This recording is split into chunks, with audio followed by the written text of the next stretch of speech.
கிறிஸ்துவுக்கு அன்பானவர்களே, இந்த நாளுக்காக ஆண்டவரை ஸ்தோத்திரிக்கிறேன். உங்கள் வல்லமையுள்ள நேரங்களில் இந்த நாளை தேவனுடைய வார்த்தைக்காக ஆண்டவரை ஸ்தோத்திரிக்கிறேன். ஆதியாகமம், தேவ பிள்ளைகளே, ஆதியாகமம் 1ஆம் அதிகாரம் 26ஆம் வசனத்தை வாசிக்கிறோம். அதில் ஆண்டவர் மனுஷனை உருவாக்கி இந்த பூமியை நீங்கள் ஆளக்கடவர்கள் என்று சொல்கிறார். பூமியை நீங்க தான் ஆளணும். பாருங்க தேவ பிள்ளைகளே, ஆண்டவர் மனுஷன் கையில பூமி ஆளதுக்கு ஆண்டவர் கொடுத்தார். தேவனுடைய பிள்ளையை தான் பூமி ஆளணும். இந்த பூமியில் உள்ள எல்லாத்தையும் அதுக்கு கீழே உண்டாக்கினார். பறவைகள், மச்சங்கள், மிருகங்கள் எல்லாத்தையும் நீங்க தான் ஆளணும் தேவ பிள்ளைகளே. ஆனா நம்மளை ஆளுகிறவர் தேவ பிள்ளைகளே ஆண்டவர் தான் ஆளுவார்.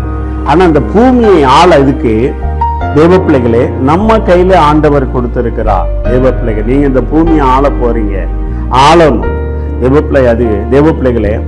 ஆனா இன்னைக்கு என்ன இல்ல, பூமியை நாம ஆளல, பிசாசு ஆண்டு கொண்டு இருக்கிறார் தேவ பிள்ளைகளே. அந்த அதிகாரத்தை இழந்து போனோம் தேவ பிள்ளைகளே. ஆனா அந்த அதிகாரத்தை திரும்ப தந்தவர் ஆண்டவராகிய இயேசு கிறிஸ்து. நீங்கள் ஆள பிறந்தவர்கள்.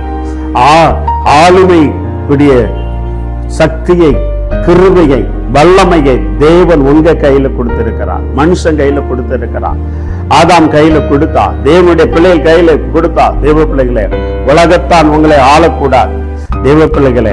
இந்த உலகத்தில் உள்ள எந்த மிருகமோ எந்த மச்சங்களும் உங்களை ஆளக்கூடாது தேவ பிள்ளைகளே. நீங்க தான் உலகத்தை ஆளணும், நீங்க தான் பூமியை ஆளணும் தேவ பிள்ளைகளே. இந்த பூமியில இருக்கிற எல்லா காரியங்களும் தேவன் உங்களுடைய கையில கொடுத்திருக்கிறார் தேவ பிள்ளைகளை. நீங்கள் ஆள பிறந்தவர்கள்.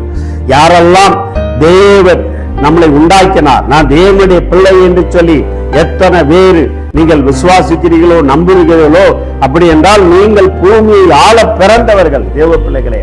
ஆண்டவர் அந்த ஆளுமை செய்யும்படியாக அதிகாரத்தை தேவ பிள்ளைகள் இந்த பூமியில மனுஷனுக்கு ஆதாம் ஏவாள் மூலமாக அந்த அதிகாரத்தையும் தேவன் கொடுத்திருக்கிறார். இந்த வார்த்தை கேட்டுக்கொண்டிருக்கிற தேவனுடைய பிள்ளைகளே, நீங்கள் இந்த உலகத்தை ஆளணும். நல்லா கவனிச்சுக்கோங்க. இந்த அதிகாரத்தை ஆளுகிறதுக்கு ஆண்டவர் எனக்கு அதிகாரத்தை தந்திருக்கிறார். இந்த உலகத்தை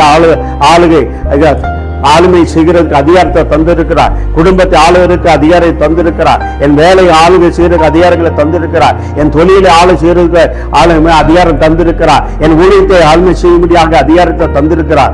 நான் இருக்கிற பகுதியில் இந்த பூமி அனைத்தும் ஆளுமை செய்யும்படியாக எனக்கு தேவன் அதிகாரம் கொடுத்திருக்கிறார். எந்த சத்துருக்கு இல்லை, எந்த மிருகனுக்கு இல்லை, எந்த மனுஷனுக்கு தேவ பிள்ளைகளே, எந்த மனுஷனும் தேவனை அறியாத எந்த பிள்ளைகளும் இந்த உலகத்தை ஆள முடியாது.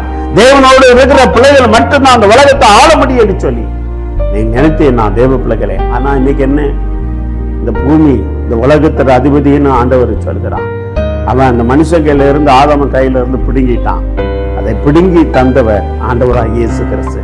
நீங்க யாரெல்லாம் கிறிஸ்துக்களாக வாரீர்களோ அதெல்லாம் தேவன் உங்களை மறுபடியும் ஆளுமைக்கு கொடுக்கிறான். அந்த ஆளுமை சக்தியை இழந்துட்டீங்க, அதிகாரத்தை இழந்துட்டீங்க தேவ பிள்ளைகளே. தேவ மெய்மற்றவர்களாக தேவ பிள்ளைகளை கடந்து போய்விட்டீங்க. பிசாசு உங்ககிட்ட இருந்து அந்த ஆளுமை சக்தியை பிடிங்கிட்டானா, ஆனா இயேசுட்ட வரும்போது மறுபடியும் அந்த ஆளுமை சக்தி உங்களுக்கு கடந்து வரும் தேவ பிள்ளை. வேத வசனம் சொல்லுகிறது, இழந்து போனதை தேடவும் மீட்கவே மனுஷகுமாரன் வந்தா. அந்த ஆளுமை சக்தியை மறுபடியும் எனக்கு திரும்ப தருகிறார் தேவ பிள்ளையே. அந்த அதிகாரத்தை மறுபடியும் தருகிறார் தேவ பிள்ளையே. அந்த வார்த்தைங்கிற அதிகாரம், அந்த வார்த்தையை நீங்க ஏற்றுக்கொள்ளும் போது, இயேசுவை ஏற்றுக்கொள்ளும் பொழுது, அவருக்குள்ள கடந்து வரும் பொழுது அந்த ஆளுமை சக்தியை மறுபடியும் உங்களுக்கு தருகிறார். எத்தனை பேர் விசுவாசிக்கிறீங்க? கண்களை மூடி ஜெபம் செய்வோமா? நல்ல ஆண்டவரே, நமக்கு கோடி ஸ்தோத்திரம் அப்பா. ஆண்டவரே, மனுஷருக்கு சகல காரியங்கள் இந்த பூமி ஆளும்படியாக அந்த அதிகாரம் கொடுத்தவர இன்னைக்கு நாங்கள் இழந்து போய் இருக்கிறோம்.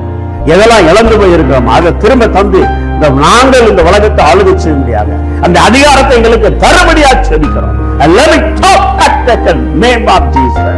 நம்முடைய கரத்தில் ஒப்பு கொடுக்கிறோம். இயேசுவின் நாமத்தாலே ஆசீர்வதிக்கிறோம். நல்ல தந்தையே, ஆமென், ஆமென், ஆமென். God bless you. இழந்து போனதெல்லாம் கேளுங்க, மறுபடியும் ஆளுமைக்கு வரணும். ஒருவேளை அரசியல்வாதியாக இருக்கலாம், அதிகாரியாக இருக்கலாம், குடும்பத்தின் தலைவராக இருக்கலாம், ஊழியக்காரனாக இருக்கலாம். இந்த விரையை நான் இழந்து போனதெல்லாம் நான் திரும்ப தந்த அந்த அதிகாரத்தை தான், அந்த ஆளுமை தான் என்று சொல்லி கேட்கும் பொழுது தேவன் அந்த ஆளுமை அதிகாரத்தை உங்களுக்கு கொடுப்பார். God bless you. ஆமென்.